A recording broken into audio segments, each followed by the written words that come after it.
But first, on any weekday in virtually any shopping centre, you'll come across kids who should be in school. They're wagging with virtual impunity. That is, until now.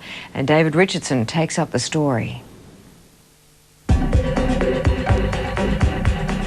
You wag school all the time? Yeah. Why?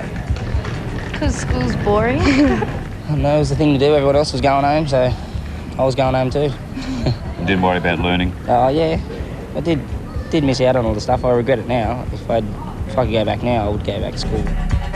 Every day, tens of thousands of kids nationwide wag school. Not just high school kids, now primary students as young as 7 hit the streets instead of hitting their books. Yeah. What do you do now? Nothing. But that's less boring than school. Yeah, it's more fun than school. At least you go looking around. Oh, you don't well. have people who ain't your mum and dad telling you what to do. But schools and communities are fighting back at truants. Can we have a word for a sec? Are these boys with you? Yeah. This is Operation Presence, a joint police, community and school operation to catch kids who wag classes. You just come up here for a sec. It's one Australian town's answer to chronic truancy, truancy now linked to vandalism and teenage crime. To date, we've had 22 children that have been apprehended and taken back to school, and 3 of those are, if you like, repeat truants. But there's a catch to Operation Presence. If a child wags 3 times, the parents are fined $200. Superintendent Tom Reynolds. We really need to do something about it, and obviously we're sheeting it back home to the parents and to the guardians to say, well, you're the person that's committing the offence if this is continued to occur. And it works. Linda Kay had no idea her son Carson was a serial wagger. All bar one term, I basically wagged every day. But the threat of a $200 fine and Carson is back hitting the books. I think it will work for kids like Carson that actually do want to complete school.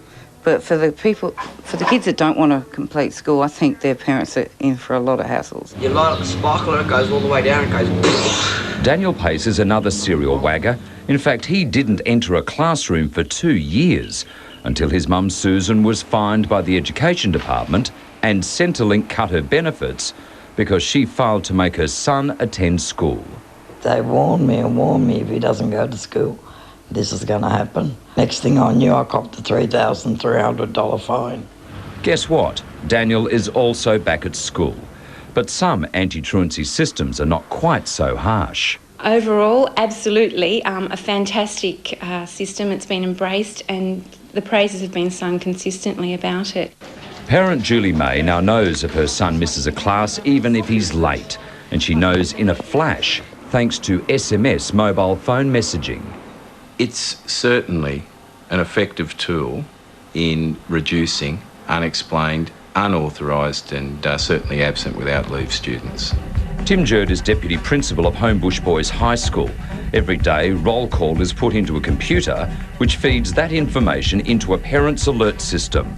Now, the SMS program is able to scan that data and any student who's been marked absent without a valid explanation is sent an SMS at 10:30.